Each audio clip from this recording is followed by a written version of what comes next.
다음으로 정청래 당대표의 발언이 있겠습니다.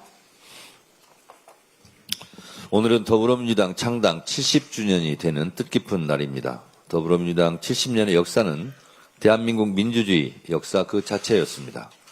국민과 함께 독재 정권을 이겨내고 부정부패를 척결하고 내란을 극복했던 민주주의 승리의 역사였습니다. 행동하는 양심, 깨어있는 시민과 함께 어깨를 걸었던 동고동락의 역사였습니다.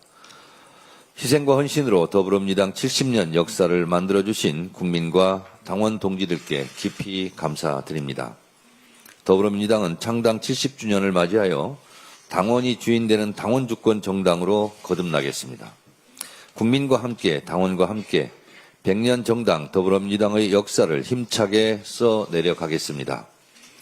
국민과 당원의 손을 잡고 민주주의가 꽃피는 정의로운 대한민국, 다 함께 잘 사는 풍요로운 복지국가, 평화와 번영의 한반도를 만들어 가겠습니다.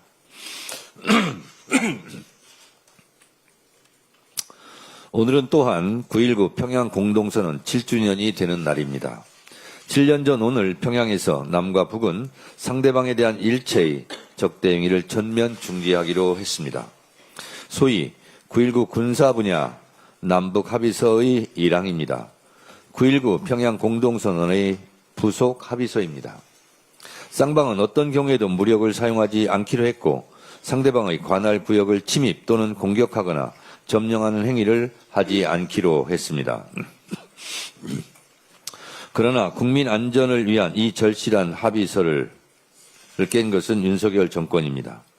2023년 11월 윤석열은 9.19 군사 합의의 일부 효력을 정지시켜 군사 분계선 일대에서의 대북 감시 정찰을 재개했고 북한도 9.19 남북 군사 합의에 구속되지 않을 것이며 남한과의 어떤 합의도 인정할 수 없다고 밝혔습니다. 남북 모두 자제하고 서로 양보해야 할 것입니다. 윤석열은 겉으로 압도적인 힘에 의한 평화를 외치고 뒤로는 국민 안전을 볼모로 잡은 채 비상계엄의 명분을 꾸며내려 평양 무인기 침투를 계획했던 것으로 보입니다. 오랜 대화, 신뢰관계를 통해 이런 평화 합의를 오직 자신의 권력, 안위를 위해 깨버린 것입니다. 대화 협력 없이는 평화도 미래도 없습니다. 이재명 대통령은 대북 확성기를 철거했고 심리전 방송도 멈췄습니다. 북한의 핵과 미사일 동결, 축소, 비핵화로 가는 현실적인 3단계 북핵 로드맵도 제시했습니다. 다시 시작해야 합니다. 민주당은 한반도 평화를 위한 이재명 대통령의 노력을 적극 지원하겠습니다. 무엇보다 국민 안전을 위한 9.19 군사 합의의 복원이 시급합니다. 민주당은 남북관계의 새로운 해법을 찾기 위해 최선을 다하겠습니다. 남북 간 군사적 대결을 막고 국민 여러분이 체감할 수 있는 평화를 만들어 나가겠습니다. 판사들, 우리에게는 사법권의 독립이라는 권한이 있는 것이 아니라 사법의 독립을 지켜야 할 사명과 책무가 있다. 서울중앙지법 송승용 판사가 조희대 대법원장에게 지난 대선 국면에서 이재명 대선 후보에 대한 이례적인 전무후무한 파기환송에 대해서 유감 표명을 해야 한다. 그리고 내란을 재판하고 있는 지규현 판사에 대해서 윤리 감사한 것을 공개하는 것이 마땅하다고 일침을 가했습니다. 재판부의 판결이나 선고가 되고 나면 그것은 공공재로서 당연히 절차와 내용은 시민들의 평가 대상이 될 수밖에 없다는 것입니다. 조희대 대법원장은 왜 이런 명문의 말을 못합니까? 송승용 판사가 말하고 있듯 왜 그때 그렇게 이재명 후보의 선거법 파기환송을 번개꿀에 콩 고먹듯이 빨리 해야 했는지, 지금도 같은 생각인지 입장을 밝혀야 한다고 생각합니다. 이 외에도 몇몇 법관들이 소시 있는 목소리를 내고 있습니다. 판사 내부 구성원들이 주장에 귀 기울이시기 바랍니다. 민주당의 법안 발의와는 별도로 내란 사건 재판을 맡고 있는 형사 합의 25부의 법관 증언과 일반 사건 재배당을 검토하겠다고 뒤늦게 말하고 있습니다. 조희대 대법원장에게 묻습니다. 왜 진작 내란정당 재판부를 만들지 않았습니까? 왜 진작 내란을 전담하는 재판부를 만들지 않았습니까? 이제 와서 찔끔 한 명 증언하고 일반 사건을 재배당한다고 면피가 가능하겠습니까? 이미 시간이 늦었습니다.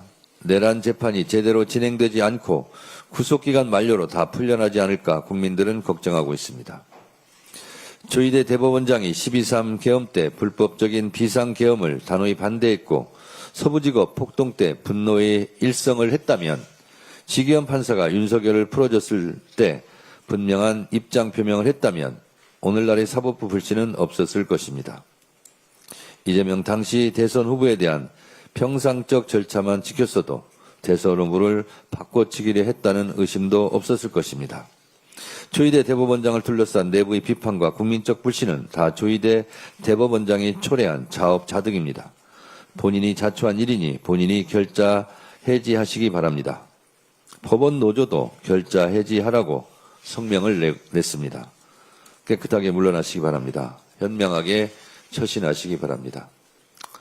아까 말씀드린 내란정당 재판부는 내란 전담 재판부를 제가 잘못 읽은 것입니다. 네, 수정하시기 바랍니다. 단독 특검 통일교 교인 같은 이름 국힘당원 12만 명 명단 확보. 국힘당원 명부 관리 DB업체 약 4시간 32분간 압수수색. 뉴스원 단독기사 제목입니다. 이 기사가 정말 사실이라면 국민의힘은 헌법 제20조 제2항 국교는 인정되지 아니하며 종교와 정치는 분리된다는 헌법을 위반한 것입니다. 우리 헌법 제8조 4항 정당의 목적이나 활동이 민주적 기본질서에 위배될 때에는 정부는 헌법재판소에 그 해산을 제소할 수 있고 정당은 헌법재판소의 심판에 의하여 해산된다. 국민의힘은 제가 이미 여러 차례 위헌정당 해산 청구 대상이라고 말해왔습니다. 윤석열 내란 우두머리 피고인이 유죄가 확정되고 추경호 전 원내대표의 비상계엄 해제 표결방해 의혹이 내란 주요 임무 종사자로 구속 기소 유죄가 확정된다면 그리고 그 밖에 국민의힘 구성원들이 내란 동조 혐의가 사실로 확정되면 국민의힘은 위헌정당 해산을 피할 길이 없어집니다. 여기에 대해 국민의힘이 통일교와 연루되었다는 것이 밝혀지면 통합진보당의 사례에 비추어 국민의힘은 10번, 100번 정당 해산을 피하지 못할 것입니다. 정당 해산 사유인 명백한 민주적 기본질서에 위배되는 행위이기 때문입니다. 국민의힘 대처가 궁금합니다. 그런데 말입니다. 송원석 의원은 언제까지 사과하지 않고 버티실 겁니까?